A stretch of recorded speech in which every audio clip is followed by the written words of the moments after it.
You'll never marry that low life. You hear me? Father, please. I love him and I want to marry him. He's a good man. You're a princess and you'll marry the prince, and that's final. I don't love the prince and I want to marry him. I'm scared my father hates you. I won't stop until he lets us be together.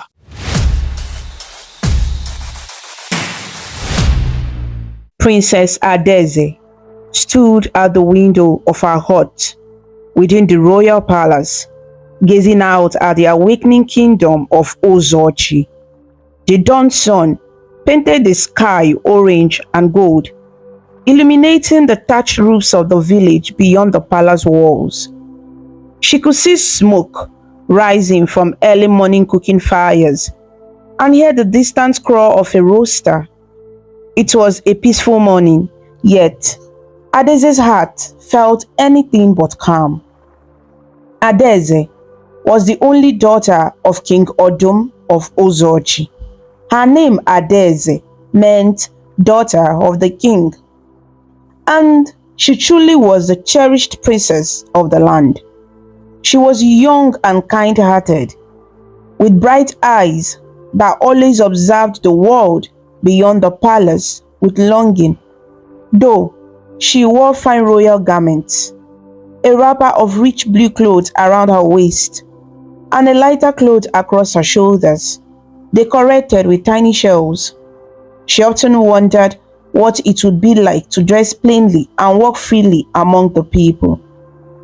That morning, Adeze's nurse and companion, an older woman named Chinyere, entered her chambers carrying a wooden tray. On the tray were Adeze's breakfast, boiled yam and sliced of roasted plantain with a little dish of spiced vegetable soup. There was also a wooden cup of warm palm wine, a sweet drink from the sap of the palm tree. It was a simple meal, but prepared with care for the princess. "Good morning, my princess," Chinyere greeted softly as she set the tray down on a low table. She bowed her head respectfully. Adeze smiled at her.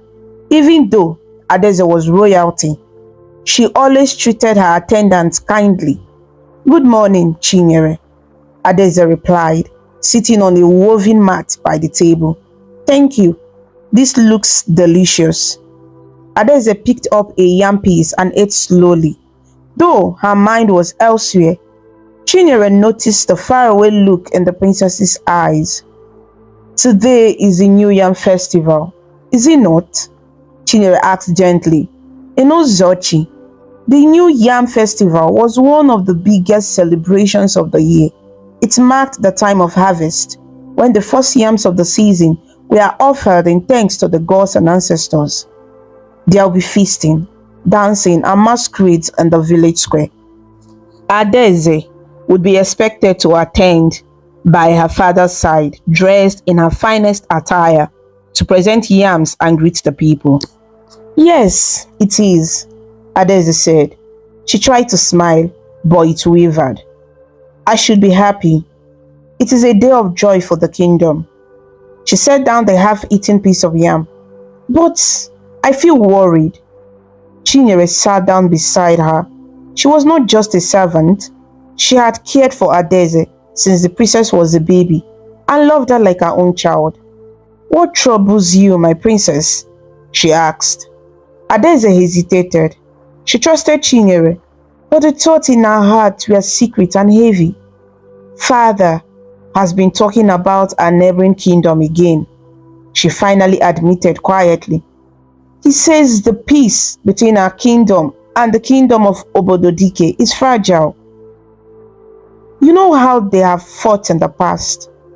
He wants to make sure the peace lasts by arranging a marriage for me." She spoke the last words in a near whisper. Chinyere's eyes widened slightly. "A marriage? With whom, my princess?" she asked, though she could guess the answer. Adeze sighed softly, fidgeting with the edge of her cloth. "With Prince Ifeanyi of Obododike, the son of their king," she replied. Father hasn't formally announced it yet, but I overheard him speaking with his council of elders. They plan to announce the betrothal soon, perhaps even during the festival today, when envoys from Obodudike are here. Adeze's voice trembled slightly. Chinyere reached out and gently took Adeze's hand. Prince Ifeanyi, I see. An alliance through marriage to end the wars for good. The older woman's voice was calm, but her eyes were full of sympathy. He is said to be a fine young man, is he not? Perhaps. He may be fine, Adeze interrupted, her tone polite but firm. But I do not know him, and more importantly, I do not love him. Adeze looked down at her hand. Her heart pounded just saying those words aloud. Love. Chinyere squeezed her hand gently, encouraging her to continue. My heart, it already belongs to someone else. Adeze's cheeks warmed as she confided this secret. Chinyere gasped, very softly in surprise. Someone else? Who, my princess? Who has caught your heart? She asked. Adeze bit her lip. She had told no one of this secret before. It's Obinna, she said at last in a whisper. The very name made her smile shyly. Obinna, the son of Dike. She paused, knowing this description would reveal much. Dike was a man who had once been a slave in King Odom's household long ago and was banished from the kingdom for reasons only the elders fully knew. Adeze had only had bits and pieces. That Dike had been accused of some wrongdoing and cast out, forced to live beyond the borders of Uzochi. Some said Dike was innocent and had been punished unfairly, but no one dared question the king's decision at the time. Chinyere's eyes filled with worry now. She knew of Dike's story. His son? Or how did he even meet Obinna, my princess? Has he been in the village? Adeze nodded and managed a small smile as she recounted softly. I met him by the old Udala tree, outside the palace walls, about a moon ago. I sometimes sneak out of the palace in a simple dress, to walk among the people and feel like an ordinary girl for a little while. Adeze's eyes lit up as she remembered. One evening, I slipped away with just a scarf over my hair. I walked to the outskirts of the market after sunset, when there were only a few villagers packing up their wares. I followed their path I hadn't taken before, one that led towards the forest and farms. That's when I saw a young man under the Udala tree, trying to knock down the ripe fruit with a long stick. Obinna, Chinyere guessed with a gentle smile, hearing the fondness in Adeze's voice. Yes, Adeze giggled quietly. He was so focused on reaching the fruits that he didn't notice me at first. I watched him jump and swing the stick. There was a little goat next to him, bleating impatiently each time he missed. It was such a funny and sweet scene that I couldn't help but laugh. That startled him, and he turned around quickly. When he saw me, he blushed with embarrassment. He told me later he thought I was a forest spirit at first, coming out from the trees. Adeze smiled widely at the memory. I helped him gather some rocks, and together we managed to bring down several Udala fruits. He shared them with me. We sat under the tree, eating the sweet orange flesh of the fruit and talking until the moon rose high. Adeze paused, her eyes shining. I did not tell him I was the princess that night. I just said I was Ada. He showed me the path to safely return to the main road after it got dark. I couldn't stop thinking about him after that day. He was gentle and kind, and he spoke to me like I was just a friend, not someone apart.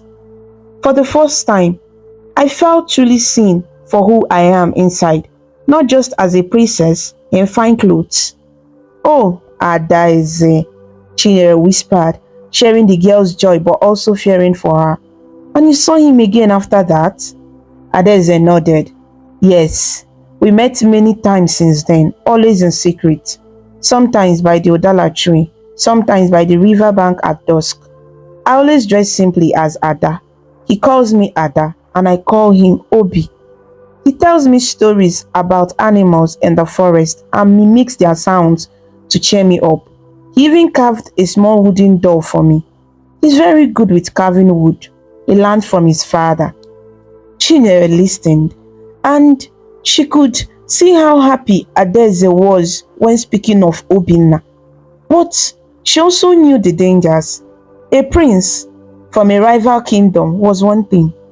A king might accept such a marriage for peace, but a banished slave son, King Odun would never allow his only daughter to marry so far beneath her station. It would be a great scandal, and worse, the king's fury would be immense. My princess, Chinyere said carefully, worry etched on her face. Your father, does he know of Obinna? Does anyone know? Adeze quickly shook her head. No, no one knows except you now. I have been so careful. I know father would never approve. He's so proud and stubborn. He talks always of alliances and honor. He expects me to do exactly as he says, especially if it concerns the kingdom. And Obinna, she took a deep breath. Obinna told me that if my father knew who he was, he might be in danger. So we both agreed to keep our meetings very secret. We even stopped meeting in the daytime to avoid being seen. We only meet in the twilight hours when fewer people are about. Chinyere's hands trembled a little as she held Adeze's. This is very dangerous, Ada. I won't lie to you. If King Odum finds out. She didn't finish the sentence, but Adeze understood. I know, Adeze answered quietly. A single tear rolled down her cheek. I know it's dangerous. I know father would never allow it, but I love Obinna. Chinyere, I love him. I truly love him. And he loves me. We promised each other. She hesitated. Promise each other what, child? Chinyere prompted softly, wiping Adeze's tear with the edge of her headscarf. We promised that one day we would find a way to be together, Adeze said, her voice both hopeful and afraid. Even if everything is against us, she lifted her eyes to the morning sun outside. But now, with this arranged marriage to Prince Ifeanyi, I feel like the walls are closing in. I don't know what to do. I feel like a bird in a cage that is growing smaller by the day. Chinyere sighed and placed a comforting arm around Adeze's shoulder. Oh, my dear princess, this is such a heavy burden for a young heart. Perhaps you should talk to your father before it goes too far. Tell him you are not ready for marriage yet. He won't listen, Adeze replied sadly. Father is determined to secure peace with Obododike. He says our people have suffered enough wars. If a marriage will bind the two kingdoms, he won't take no for an answer, even from me. He would rather see the land born than be disobeyed or dishonored. Chinyere felt a chill at those words. She knew King Odum's temper and pride. He was a good king in many ways, brave and protective of his kingdom, but he was also harsh and unyielding. Then, you must be very careful, Adeze, she warned gently. Today at the festival, the envoys from Obododike will be here. You will have to meet Prince Ifeanyi properly if the announcement is made. Your father will watch you like a hawk. You must guard your heart and your expressions.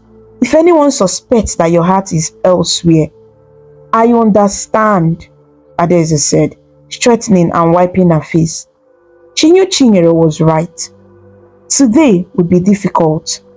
She would have to smile and play the role of a dutiful daughter, even as her heart ached. Thank you, Chinyere, for listening and understanding. I'm so glad I have to talk to you. She hugged the older woman, who hugged her back gently. Always, my princess, Chinyere said kindly. I will always be here for you. She stood up. Now, let us prepare for the festival. You should wear your finest dress and beads. It will not do to appear sad before the people.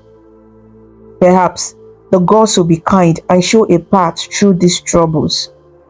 Adaeze took a deep breath and nodded. Yes, maybe the gods will show a sign, she whispered. In her heart, she silently prayed to the ancestors and to any gods who might be listening. Please, help me find a way to follow my heart without bringing ruin to my people. Adaeze rose to get ready, determined to face the New Yam Festival day with hope and courage, even as uncertainty fluttered in her chest like a trapped bird. By midday, the village of Uzochi was alive with celebration. Bright cloth banners fluttered from huts and stalls around the great village square. The air was filled with the cheerful sound of drums, flutes, and seed-filled rattles. Children ran about excitedly, and the aroma of roasting yam, spicy soup, and grilled fish drifted through the air, making everyone's mouth water. At the center of the square, under a large ancient Iroko tree, a raised platform had been built for the royal family and important guests. There sat King Odum himself on a wooden throne carved with the figure of a roaring lion. The king was a tall, imposing man with broad shoulders and a stern face.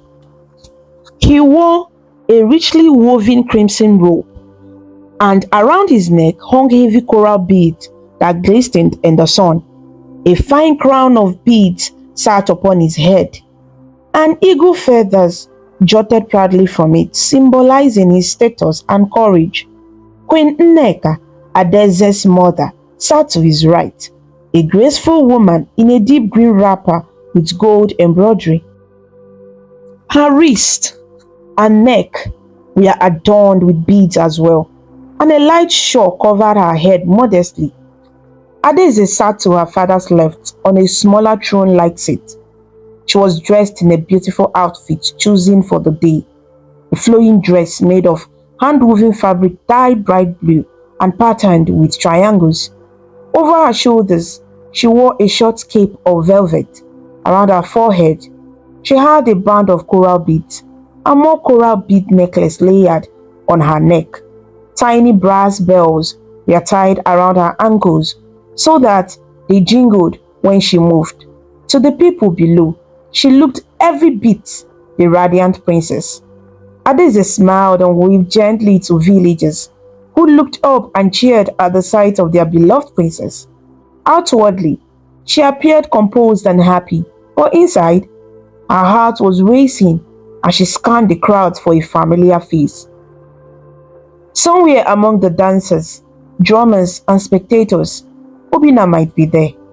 Adaeze had no way of knowing if he could come. After all, as the son of a banished man, he was technically not allowed to live in Uzochi. But Obinna often slipped into the village quietly to trade or to see friends, and in the anonymity of a festival crowd, perhaps he could hide in plain sight. Adaeze hoped desperately to catch a glimpse of him. She yearned to share a smile, however brief, to give her strength. King Odum raised a hand, and the drumming quieted. The festival was about to formally begin. An elder from the king's council brought forth a large woven basket filled with the finest yams harvested that season. As tradition dictated, the king would offer the first yam to the gods and ancestors in gratitude for a good harvest, and then he and his family would test the new yam, symbolizing the blessing over the food for everyone. A hush fell as King Odum stood. In a strong voice, he spoke the traditional words of thanks. We thank the great God in the sky and Allah, the earth goddess, for blessing our land with fertile soil and good rains. We honor our ancestors whose spirits watch over our great kingdom of Uzochi. May this new yam bring prosperity and strength to our people, and may peace reign in our time. Adaeze and Queen Nneka also stood respectfully as he spoke. The king then took one large yam tuber from the basket, raised it up for all to see, and handed it to the elder. The elder skillfully cut the yam into pieces and roasted it quietly over a small ceremonial fire. He offered the first slice back to the king on a wooden platter. King Odum lifted the slice of roasted yam to his lips and ate it. The crowd erupted into cheers and clapping. The harvest was officially blessed. The king smiled a rare broad smile and nodded. He then offered slices to Queen Nneka and to Adaeze. Adaeze took her piece and ate it, the warm, earthy taste of yam filling her mouth. She too smiled and raised her hands in acknowledgement of the cheering villagers. Let the festival begin, King Odum declared. The drummers immediately struck up a lively beat on their talking drums and the big log drum. Dancers in colorful attire flooded the open space, moving in rhythm. Adaeze clapped along politely, trying to enjoy the moment. The women dancers wore bright wrappers with beads at their waist and clattered as they danced. The men performed energetic wrestling demonstrations in the far corner of the square, showing off feats of strength to impress the crowd. Laughter and excitement filled the air. After some performances, it was time for the masquerade, one of the most anticipated parts of the festival. Several masqueraders emerged, wearing elaborate costumes and masks. One wore a fearsome wooden mask with horns, painted in black and white, representing a powerful forest spirit. He leaped and spun to the drums, entertaining and also slightly scaring the children who shrieked in delight and fear. Another masquerader was dressed as Adamma, a masquerade depicting a beautiful maiden spirit, with a colorful dress and graceful dance moves. The crowd whooped as Adamma danced, mimicking a woman's gentle steps. Adaeze forgot her worries as she watched the masquerade. She knew these masked figures were actually men from the village, but according to custom, everyone treated them as spirits from the other world. No one would dare touch a masquerade or speak to it as if it were a human. They were given respect and a wide berth as they performed. The idea that a spirit might be walking among them gave the festival an air of magic. As Adamma danced closer to the royal platform, the masquerade maiden bowed playfully before the king, then twirled before Adaeze and the queen. Adaeze laughed softly and tossed a few cowrie shells, small shells used as money or decoration, towards Adamma as a token of appreciation, as was the custom. The masked dancer caught them and held them up as if they were precious gifts, playing to the crowd's amusement. Behind Adamma, another masquerade appeared and drew Adaeze's attention strongly. It was tall and imposing, with a very large mask that towered above the performer's head, almost like a small house with many carved figures on it. The mask was intricately decorated with bright paint and clothes. Adaeze recognized this as the Ijele masquerade, known as the king of masquerades. Ijele only came out for the most important celebrations. The crowd murmured in awe and delight on seeing it. The Ijele masquerade's presence was significant, a symbol of great honor for the festival. It moved slowly and regally as two assistants guided it. As it passed, Adaeze felt a strange chill and wonder. The Ijele embodied the spirit of many ancestors together, people said, and it symbolized the unity and strength of the community. She watched intently. At one point, the Ijele turned its massive face towards the royal platform and paused. The eye holes of the mask seemed to stare right at Adaeze. She couldn't see the performer's eyes, of course, but for a moment, she felt as if something beyond the performer, perhaps an ancestor spirit, truly saw into her heart. It was a brief mystical moment, and Adaeze caught her breath. Just then, she thought she heard a whisper, a deep voice echoing within her mind saying, "Follow your heart, daughter of the king." Adaeze started, and glanced around. No one else seemed to react. The festival noise was loud, and it was likely her mind playing tricks on her. Still, the words made her heart thump. Could it have been an ancestral spirit speaking through the masquerade, or was it her own hope speaking? She did not know. She turned to her mother, Queen Nneka, who had also been watching the Ijele. The queen caught Adeze's eye and smiled gently, reaching over to squeeze her daughter's hand. Adeze wondered if her mother somehow sensed her inner turmoil. Queen Nneka was a wise and soft-spoken woman, often a calming balance to King Odum's fearless nature. But even she might not be able to help if the king was set on his plans. As the masquerade moved on, there came a new event. King Odum motioned, and a royal herald stepped forward on the platform. The drums grew quiet again, and the villagers hushed one another, sensing something important was about to be said. The herald, an elderly woman with a loud, clear voice, announced, "People of Ozochi, we have guests from the kingdom of Obododike among us today." A polite but tense murmur spread through the crowd. Everyone knew Obododike had long been both rival and occasional ally. The relationship was complicated. As we celebrate our harvest, we also celebrate peace in our time. May I present Prince Ifeanyi of Obododike, who has come with his entourage to join our festival. Adeze felt her stomach twist as she saw a group of visitors being led to the platform. At their head was a young man, perhaps a few years older than her. Prince Ifeanyi was dressed richly in a red and black traditional tunic decorated with a pattern of lion heads. He wore a red cap with a shiny feather, a sign of nobility. He had a polite smile on his face, though he looked a bit stiff, perhaps unsure of his welcome. Behind him came a couple of Obododike elders and guards. King Odum stood to greet them. "Welcome, Prince Ifeanyi," he said in a strong voice that carried across the square. "Welcome, friends from Obododike. Today, we set aside old quarrels and celebrate what we hope will be lasting friendship between our peoples." Prince Ifeanyi bowed respectfully. "Thank you, King Odum. My father, King Obiora of Obododike, sent his warm greetings and gifts of kola nuts and palm wine to honor this festival." At this time, one of his attendants held up a carved wooden bowl containing fresh kola nuts, another sign of respect and goodwill.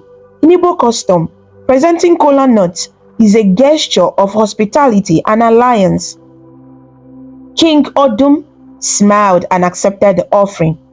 The kola nuts would later be broken and shared among the elders of both kingdoms as a ritual of welcome. For now, the formalities continued. Adeze realized with a sinking feeling that this moment might be when her father announces her betrothal to Ifeanyi. Sure enough, King Odum raised a hand for silence again and spoke.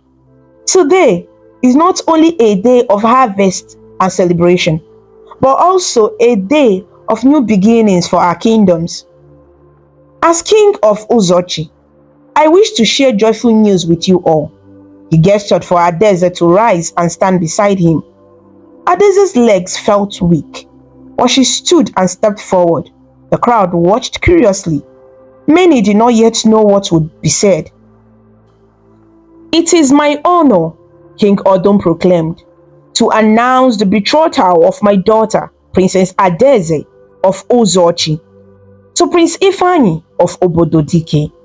Gasps and cheers and murmurs rippled through the crowd at this announcement. Adeze managed a strange smile as all eyes turned to her. Prince Ifeanyi stepped forward and bowed to her. She returned the bow with a nod of her head, trying to maintain grace even as her heart thundered in her chest. She dared not to look too upset or refuse in front of the people. From somewhere in the crowd, a sudden disturbance arose. It was subtle at first. One of the drummers missed a beat, and some people in the crowd shifted. or gasped as if something was going on in their midst. Adeze, from her raised position, scanned the crowd worriedly.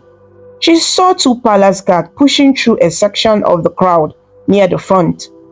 They seemed to be dragging someone out toward the open space. Adeze's pulse quickened in fear. Had someone caused a scene in reaction to the announcement? The guards emerged into the open, holding a young man by his arms. The man struggled, his head bent down. Adeze recognized with horror the simple lining shirt, the familiar coils of dark hair. It was Obinna. What is the meaning of this? King Odom demanded sharply, his smile vanishing. The music had stopped entirely now. All the villagers watched. And so did the Obododike visitors, confusion on their faces. One guard bowed quickly and announced, "Your Majesty, we caught this youth creeping close to the royal platform. When the betrothal was announced, he shouted something disruptive. We apprehended him for fear he might harm or insult on this day." Adeze's blood went cold. "Oh, Obinna, what have you done?" she thought frantically. Obinna was now forced to his knees by the guards. He lifted his face, and Adeze saw desperation and anguish in his eyes. He must have come to find her in the crowd and lost his caution upon hearing the betrothal news. Perhaps he had cried out in shock or protest without thinking, drawing attention to himself. Prince Ifeanyi looked bewildered by the interruption. Nneka stood halfway up, concern on her face, but King Odom's expression was dark with anger. "Who are you, boy?" The king thundered, glaring down at Obinna. "Why do you disturb our festival? What did you shout?" Obinna looked up at the king, then his eyes flickered to Adeze for a brief moment. Adeze could see he was frightened, but trying to be brave. In a clear voice he answered, "My name is Obinna, Your Majesty. I meant no harm. I was just surprised by the announcement. I apologize if I offended you." He kept his head high, but Adeze noticed he avoided giving too many details. Wisely, he had not mentioned his father's name or history. Perhaps King Odom did not recognize him. Adeze prayed silently that her father wouldn't make the connection, that Obinna was the son of Dike, the banished slave. "Surprised? Were you?" King Odom said with a sneer. "And why should a common villager be surprised at the news of a royal betrothal?" Obinna opened his mouth but faltered. What could he say? That he loved the princess? That would be a death sentence. Utterly publicly like this. I was only startled, Your Majesty. The crowd was cheering and I tripped. Perhaps I cried out without realizing. It was an accident. King Odom narrowed his eyes. He did not seem fully convinced. The festival goers were whispering among themselves now. Adeze's heart hammered. She had to do something before this got worse. She quickly stepped forward to her father's side and spoke softly. "Father, it is the day of a festival. Maybe let this young man go with a warning. He looks harmless. There is no need for anger on a day of joy." She forced a gentle smile, praying her father would heed her and drop the matter. King Odom kept his gaze on Obinna a moment longer, then said, "Very well. This is a day of peace, as you see." With a wave of hands, he signaled the guards, "Release him." Adeze internally sighed with relief as the guards let go of Obinna's arms. Obinna bowed his head low, wisely staying silent. The king addressed the crowd loudly. "Let this be a lesson to all to conduct yourselves properly. Today is for celebration, not outbursts. Now, resume the festivities." The drummers hesitated, then slowly started up their rhythms again. The tension in the air eased as the masquerade playfully jumped to draw attention back to the entertainment. People gradually returned to clapping and laughing, though Adeze could see many casting curious glances towards Obinna as he slipped back into the crowd, rubbing his freed arms. Adeze's heart was aching now. She had seen the pain in Obinna's eyes. Did he think she had agreed to this betrothal? Did he feel betrayed or hopeless? She needed to speak to him to explain, but surrounded by so many and under her father's watchful gaze, she could do nothing at the moment. Prince Ifeanyi leaned towards Adaeze politely. He spoke in a low voice. "Are you all right, princess?" That was unexpected. He seemed concerned for her, which was kind, but Adaeze could barely focus on him. "I am fine," she lied softly, "just a little overwhelmed." Prince Ifeanyi nodded, accepting that explanation. "I understand. This arrangement is important for both our kingdoms. I hope we can talk later and get to know each other under easier circumstances." He offered a gentle smile. Adaeze managed to nod in return, though her mind was far away with Obinna. "Yes, perhaps," she said quietly. Queen Nneka was watching her daughter with concern. King Odum, however, had turned his attention back to hosting the Obododike guests. As if nothing were amiss. Inside, he was likely still irritated, but he hid it for diplomacy's sake. The festival's joyful energy gradually picked up again, but for Adaeze, the day had lost its shine. She wished above all to run to Obinna, to tell him her heart was unchanged. She dared not, under so many eyes, but she formed a resolve. Somehow tonight, she would find a way to meet Obinna and talk, even if just for a few moments. As dancers twirled and drums boomed, Princess Adaeze sat with a polite smile plastered on her face. But inside, her thoughts raced like a river in flood. "I must see him. I must explain. I will not let my love be torn away so easily." That night, after the festival had ended and the villagers had gone home, the royal palace became quiet. Adaeze was supposed to be asleep in her chambers, but sleep was the last thing on her mind. She waited patiently until she was sure her parents and the household were resting. Then she rose from her bed and quietly changed out of her elaborate festival gown into a simple dark wrapper. She draped a plain cloak over herself. If anyone saw her in the corridors, she hoped they would mistake her for a maid or not see her at all in the shadows. Adaeze's heart pounded as she crept out of the palace. A single guard dozed by the side gate that led out to the back gardens. She knew these grounds well and slipped past silently like a night breeze. Once outside the palace walls, she hurried along the moonlit path towards the outskirts of the village, towards the old Udala tree, her secret meeting place with Obinna. Earlier that evening, Adaeze had managed to send Chinyere with a whispered message to a trusted villager who knew Obinna. She begged him to tell Obinna to meet her under the Udala tree at midnight. She prayed that he got the message and that he would come. She needed to see him desperately. When Adaeze reached the tree, her breath caught in relief. Obinna was already there pacing. At the sight of her, he ran forward. They met under the wide branches of the tree, which were heavy with star-shaped Udala fruit and cast dancing leaf shadows in the moonlight. "Ada," Obinna whispered, using the familiar short name he knew her by. But this time, his voice was full of pain. Without another word, Adaeze fell into his arms and he held her tightly. For a moment, neither spoke. They simply held each other as if to make sure the other was real and safe. After a moment, Adaeze pulled back slightly to look at him. By the faint moonlight, she could see the worry on Obinna's face. "I'm so sorry about what happened today," she said in a hushed voice. "Are you hurt? Did they hurt you?" Obinna shook his head. "I'm fine. They just scared me a bit, that's all. I'm more worried about you." His eyes searched hers. "I heard the announcement that you are to marry Prince Ifeanyi. Ada, my heart nearly stopped when I heard it. I called out without thinking. I couldn't believe it." Adaeze pressed her forehead against his, tears gathering in her eyes. "I didn't know they would announce it today. I was going to tell you somehow, but it all happened so fast. Obinna, I've not agreed in my heart to anything.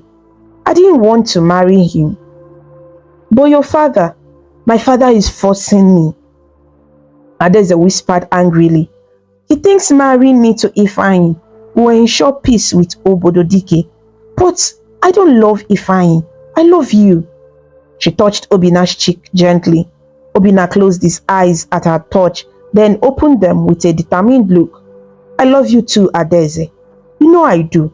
But what are we going to do? Your father will never allow us to be together. And now with this betrothal, if you refuse it, it could cause a war. Adeze bit her lip. I know. It feels like an impossible situation. She glanced up at the sky, where a few clouds drifted across the half moon. If I run away, the peace treaty might fail and war could come. If I stay and obey, I lose you and my own happiness. Maybe you should run away. Obina said quietly but firmly. If we run away together, maybe to another land, beyond both kingdoms, we could be free from all this. The idea of leaving everything behind pained him, but he was ready to do it if it meant saving Adeze from a forced marriage and himself from being harmed by the king's wrath. Adeze looked into his eyes. The thought of abandoning her home and family was difficult, but being with Obina was her deepest wish. If that's the only way, I would, she admitted softly. I will go anywhere with you, Obim. But leaving could also spark war. Father would blame Obododike or who knows what. He might send soldiers after I was out of anger. Your father, Obina began, then hesitated. Ada, there is something I need to tell you about my father, Dike. Something I didn't mention before. Adeze listened intently as Obina continued. My father was banished before I was born, but he told me his story. He was not originally from Uzochi. He was actually from Obododike. He was a young warrior captured in a battle long ago and enslaved here. King Odum kept him as a servant. My father eventually earned a bit of trust, working in the palace stables. But one day, there was an accusation that he stole a royal horse. He swore he never did it, and I believe him. Still, the king punished him, ordering him to be whipped. Rather than endure that humiliation, my father fought back in anger, and for that, King Odum declared him banished. Adese's eyes widened. She had not known these details. So, your father, Dike, was from the rival kingdom? Obina nodded. Yes. He made his way back to Obododike after being banished, but he wasn't welcomed warmly there either. Some there saw him as a traitor for having served King Odum. He eventually settled in a small hamlet between the kingdoms. That is where I was born and raised. We live quietly, not fully accepted by either side. Adeze felt a swell of sadness and compassion for Obina's family. The wars and hatred had hurt them in such a personal way. No wonder my father would be furious if he knew who you are, she whispered. He would think you came here with ill intent or as a spy perhaps. Obina sighed. That's why I never told anyone. I don't care about these kingdom's quarrels. I only know that I found someone I love here and I don't want to lose you. Adeze held both his hands in hers. We must find a way, Obim. Maybe we can talk to my mother. Queen Nneka is gentle. If I explain to her that my heart is taken and that forcing this marriage will destroy me, perhaps she could convince my father to at least delay it or reconsider. Do you think she would agree to us? Obina asked doubtfully. I'm not sure, Adeze said, but I know she cares for my happiness. She might not openly defy father, but she could help in secret. Adeze was willing to try anything at this point. They continued to speak in urgent whispers, making tentative plans. Adeze would try to appeal to her mother the next day. If that failed, and if King Odum set a date for the wedding soon, then, as a last resort, Adeze agreed she would run away with Obina. They discussed where they might go, perhaps far to the west, beyond the great river, where no one knew them. It was a frightening plan, but also a hopeful one because at least they would have each other. As they talked beneath the tree, a slight breeze picked up, rustling the leaves. The night felt alive and listening. Adaeze wondered if any unseen spirit were watching over them in this brave but dangerous moment. She remembered the whisper she thought she heard from the Ijele masquerade, "Follow your heart." It gave her a bit of courage. Suddenly, their quiet conversation was shattered by the sound of voices, angry voices, and the glare of torchlight. "Over here, I saw someone by the tree," a voice shouted. Adaeze and Obinna jumped apart, hearts pounding. Through the dark, they saw several figures rushing towards them. In the flickering torchlight, Adaeze recognized the crimson robes and fierce face of her father. King Odum had a sword in his hand, and behind him was two of his personal guards carrying torches. Nneka was also there, trying to keep up, fear and worry on her face. "Father!" Adaeze exclaimed, terrified. She instinctively moved in front of Obinna as if to shield him. King Odum's eyes blazed in fury. "Adaeze, so it's true." His voice was low and dangerous. "I suspected something when that boy acted out today. And then, I found your bed empty tonight." He glared at Obinna over Adaeze's shoulder. "So, you are the one who has ensnared my daughter's heart? The son of that wretched slave Dike?" He spat on the ground, confirming that he indeed recognized or had inquired enough to know who Obinna was. Obinna opened his mouth to speak, while King Odum raised the sword threateningly. "Silence! I did not give you leave to speak, peasant." "Father, please," Adaeze cried, stepping closer to King Odum. "Put down the sword." Queen Nneka arrived and reached for King Odum's arm. "My husband, calm yourself. We can talk." But King Odum shrugged her off angrily. "Talk? There is nothing to talk about. Our daughter has been sneaking out to meet this low-born snake behind our backs. And now, I find them here in the dead of night, plotting who knows what. Perhaps he planned to abduct her. Perhaps this is a ploy by Obodo Dike to shame us." His voice rose with each word, and Adaeze realized with horror that beyond his personal anger, he was thinking of this as a political betrayal. "No, father, none of that is true," Adaeze protested. She reached out and gently but firmly pushed the sword in his hand downward, away from pointing at Obinna.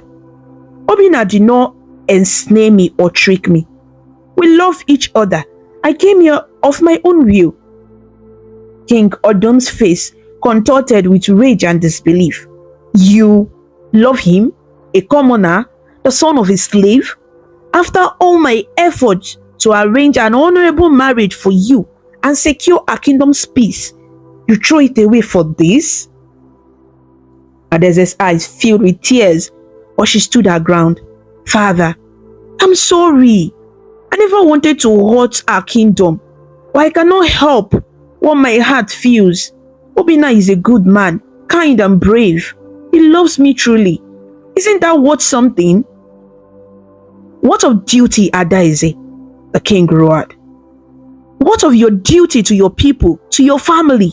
You speak of love, but love does not put food on the table or protect our land from enemies. This foolishness of yours could ruin the alliance and bring war. Do you understand?" He stepped forward, towering over Adaeze. Queen Nneka hovered at his back, her hands wringing, unsure how to calm him. Adaeze trembled, but held her arms out to keep her father back from Obinna. If war comes from a refusal to marry Prince Ifeanyi, that blame is not on Obinna or me. It is on those who would choose hatred over understanding. Father, please. You always taught me that the gods guide our fate. What if the gods brought Obinna and me together for a reason? Perhaps our union could bring a different kind of peace. King Odum backed a bitter laugh, cutting her off. You dare suggest the God's favor when you are disobeying me? The gods would never smile on a princess degrading herself with a nobody. His face was red with anger in the torchlight. I will not allow it. I would rather burn this whole land than see a royal blood mixed with such low birth. Those words fell like a curse on the night air. Adeze felt them like a blow. Obinna behind her lowered his head in hurt at the king's cruel statement. When Nneka gasped softly, "My husband, do not say such things." But King Odum would not be suited. He snapped at his guards.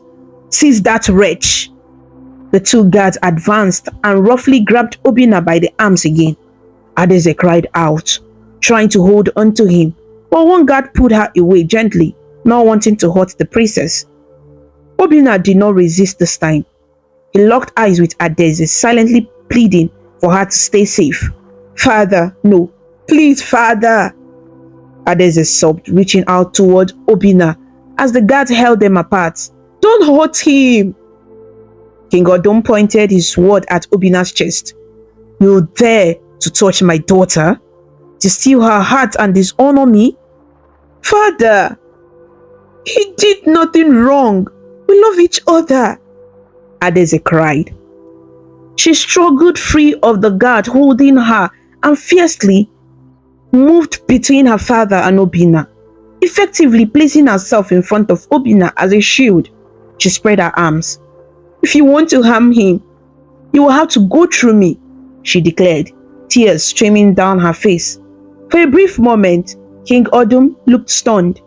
He had never seen his gentle daughter so defiant. His sword wavered slightly in his hand.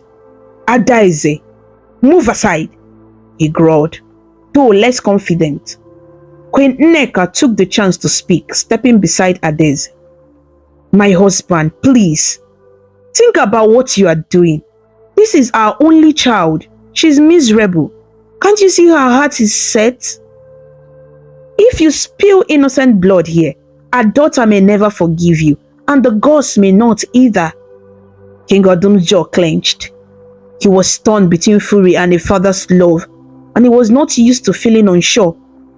"He's not innocent," he muttered. But his sword, hand lowered a fraction more. Suddenly, a distant rumble of thunder echoed across the sky. Even though there were only thin clouds above, all of them paused, looking forward. A strange stillness fell over the night. Then a wind picked up, swirling leaves around their feet. The torches flickered wildly, and then with a hiss, the flames went out as if snuffled by invisible hands. Darkness enveloped them. But for the silvery moonlight, Adeze felt a cool rush of air and sensed something powerful nearby. From the corner of her eye, at the edge of the clearing by the trees, she thought she saw a faint glowing figure. As if someone was standing there, battered in moonlight. She heard a whispering voice carrying on the wind, low and resonant. "Odum, my son, remember compassion." King Odum started, looking around for the source of the voice. "Who is there?" he shouted. The guards looked nervous. One stepped back, loosening his grip on Obinna. Adeze's breath caught as the glowing presence drifted closer. In the pale light, she could discern the shape of an elderly man with a dignified bearing. Although see-through and shimmering, his face had a familiar cast. He looked like King Odum, only older. Adeze realized with amazement that this looked like the spirit of her grandfather, King Odum's own father, who had died many years before. She had seen paintings of the late king and recognized his features. The spirit spoke again, and though his mouth did not move visibly, the voice was clear to all of them. "Odum, you are blinded by pride. Do not sacrifice your daughter's happiness and the peace of the land for your stubbornness." King Odum's eyes were wide in shock and perhaps fear. "Father," he stammered at the apparition. "Is that you?" Beside Adeze, Queen Nneka fell to her knees and bowed her head, whispering a prayer, for she too recognized the spirit and was in awe. Adeze remained standing but felt tears of relief and wonder on her cheeks. The ghostly figure continued. Long ago, I ruled this land with justice, and I made mistakes too. But I learned that a king who does not listen to his people or his family is a king who will lose everything. Heed this warning, my son. But God sent me to stop you from bringing ruin. Your daughter's love is pure. The boy is innocent. In fact, fate has intertwined with their love and a way to heal old wounds. Dike's blood and our blood, united, could end the hatred between Uzochi and Obodo Dike at last, if you allow it. King Odum lowered his sword fully now, letting it drop into the dirt. Adeze had never seen such a look of vulnerability on her father's face. He looked like a child being chastised. But the alliance of Obodo Dike, the war, he murmured. The spirit of his father replied, do you think forcing a marriage without love will truly secure peace?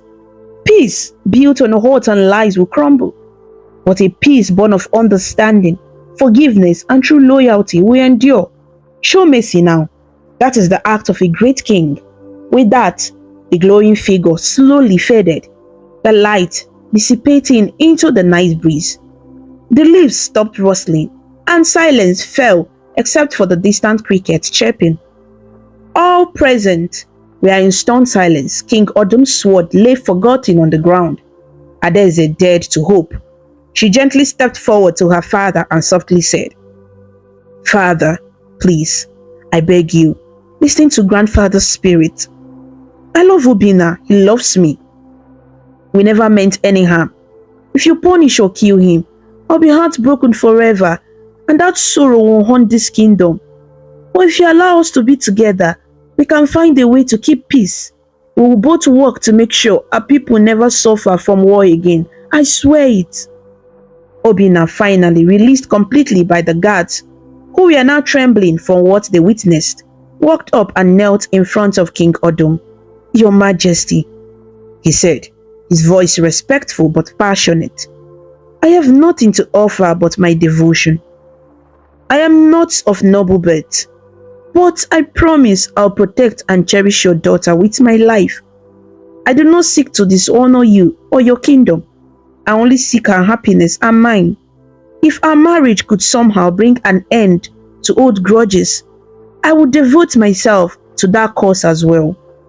Queen Nneka added in a gentle voice, My husband, fate is speaking. Our ancestors are guiding us. Let us not fight it. Our daughter lives only once. Let her live with love in her life. She placed a hand on his shoulder. King Odum was breathing hard, his mind clearly racing. He looked at Adeze, her face full of hope and fear, at Obinna kneeling honestly, at his wife's pleading eyes.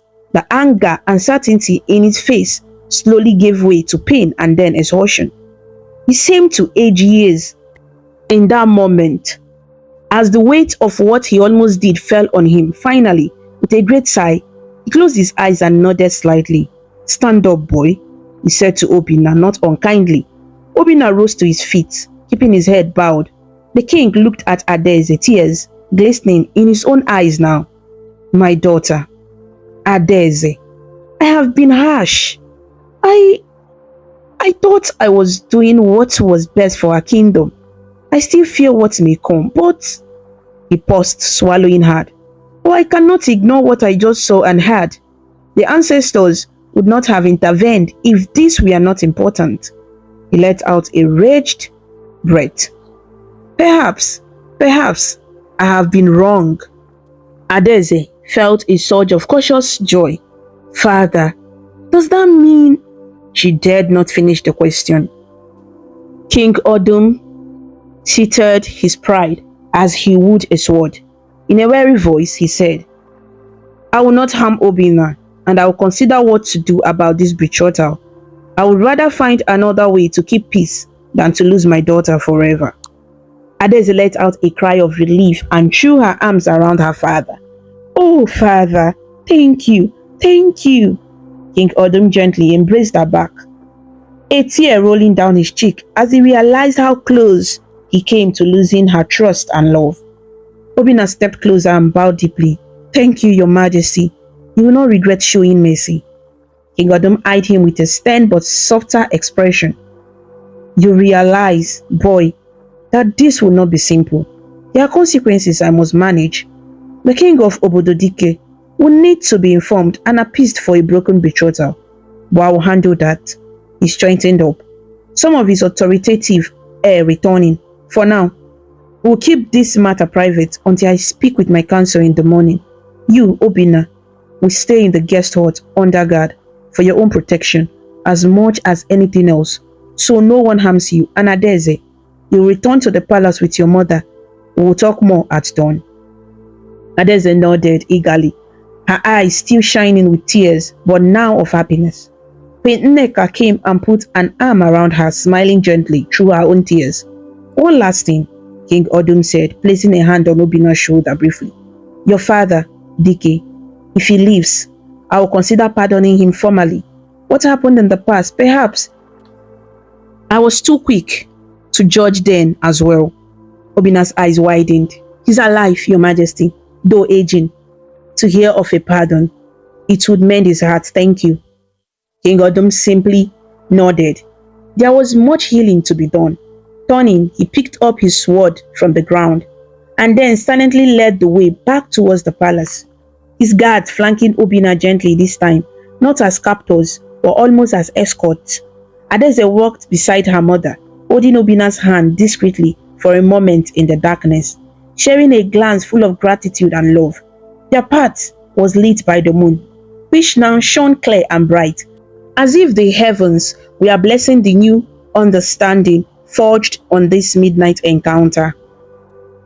A few weeks later, the kingdom of Uzochi witnessed a celebration unlike any other. Word had spread carefully among the people. The planned marriage between Princess Adeze and Prince Ifeanyi of Obododike had been respectfully cancelled by mutual agreement.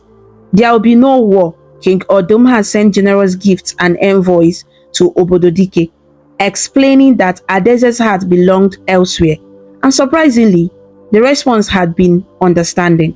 It turned out that Prince Ifeanyi, while initially surprised, accepted the decision with grace. He had no wish to marry someone who did not love him. Instead, the two kingdoms decided to sign a pact of friendship and trade, swearing peace without a marriage binding them.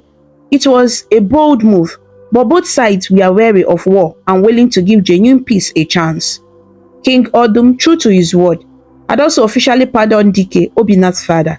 The old man was brought to Uzochi with honor, no longer living in exile.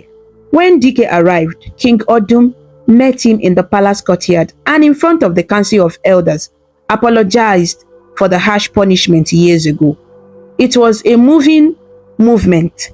As the two men clasped hands, Dike, with tears in his eyes, accepted the apology humbly.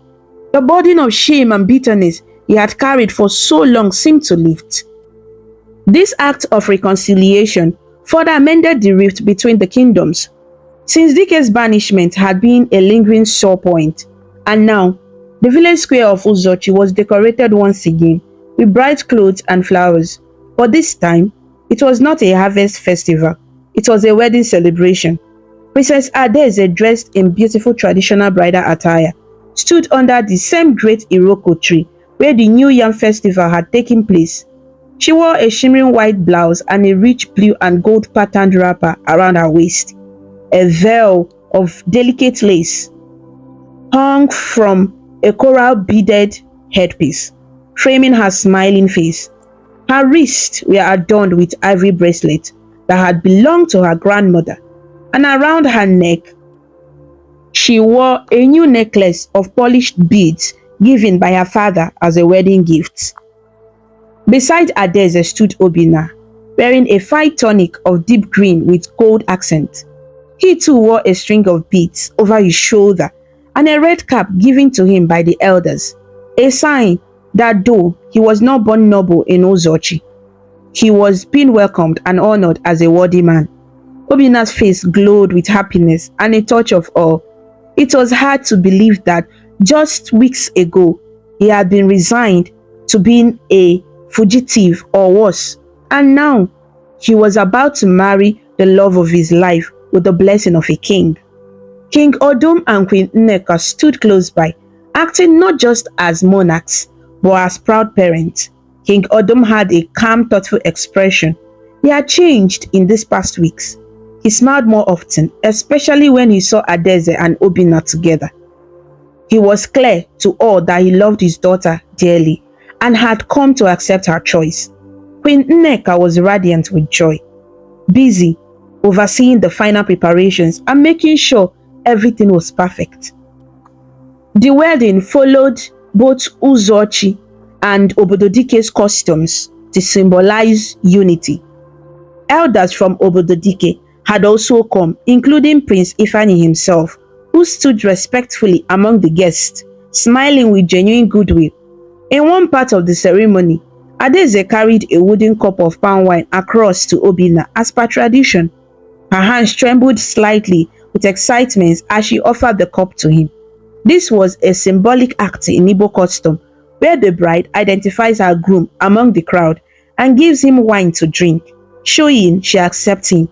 Obinna took the cup with a warm smile and drank from it, sealing their union in the eyes of all present. The crowd of family and villagers cheered. After vows were exchanged, the elders gave their blessings.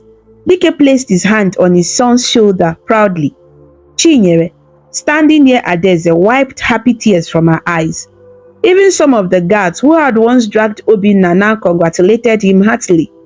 It felt as though two worlds were coming together, the royal and the common, Uzochi and Obododike, in harmony. When the officiating elder declared Adaeze and Obinna officially married, a great cheer went up. Musicians began to play joyful music. Dancers, including masquerades like Adama in her colorful attire, performed in celebration, swirling around the newlywed couple. Adaeze laughed in delight as Obinna joined in a dance, his steps lively and free.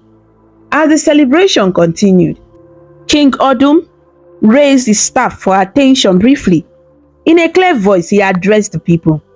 Today, we witness not just the marriage of two young ones in love, but the marriage of different parts of our society. We are all one people, whether high or low, from this village or another land. Let this day mark a new dawn of peace and unity for Uzochi and our neighbors. May the ancestors bless Adaeze and Obinna, and bless all of us with understanding and goodwill. The villagers clapped and shouted in agreement. Adaeze felt tears of joy on her cheeks. She reached out and held her father's hand for a moment. "Thank you, father," she whispered, and he squeezed her hand gently in reply, his eyes warm. Under the fading afternoon sun, Adaeze and Obinna walked together through the crowd, receiving congratulations and gifts. Children danced around them, and elders uttered prayers for their prosperity and many children of their own someday. At one point, Obinna pointed towards a certain old Udala tree visible just beyond the square. "Look," he murmured to Adaeze. There, in the branches, sat a large white dove. The bird called softly and then flew upwards into the sky together with another dove that appeared. Adaeze smiled, taking it as another gentle sign, perhaps the spirit of their ancestors sharing in their joy. As evening approached, lanterns were lit, and the festivities carried on under the starry sky. Adaeze rested her head on Obinna's shoulder as they watched a circle of dancers. She felt contentment and hope swelling in her chest. They had overcome so many obstacles. Their love had not only survived, but also helped bring about healing between two kingdoms. "This truly is a new dawn," Obinna said softly to her, echoing King Odum's words. Adaeze nodded.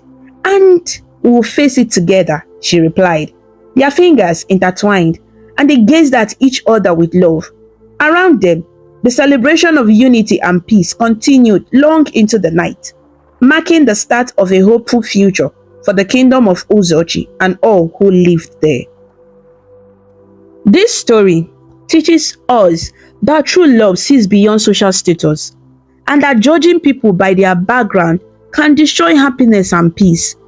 It shows that pride and stubbornness, especially in leadership, can lead to destruction. But humility and listening, especially to the wisdom of elders and ancestors, can bring healing. The story reminds us that forgiveness is powerful and can mend broken relationships, even between warring kingdoms. Adeze's courage to speak up for what she believed in, and King Odum's eventual willingness to let go of his anger, prove that standing for truth and choosing love over pride can change the course of a people's future. Most importantly, it teaches that real peace is not built through force or fear, but through understanding, compassion, and the bravery to do what is right, even when the whole world stands against you. Thank you so much for watching this amazing story about Princess Adeze and Obinna on African Stories by V. If you liked it and felt inspired with their journey, please show your support by clicking the like button, sharing with your friends, and leaving a comment below. To see more interesting stories and learn about different cultures, subscribe to African Stories by V, and do not forget to ring the notification bell so you never miss a new story. Your support means a lot and helps us bring more stories to you. Until we meet again, stay connected, stay inspired, and keep smiling.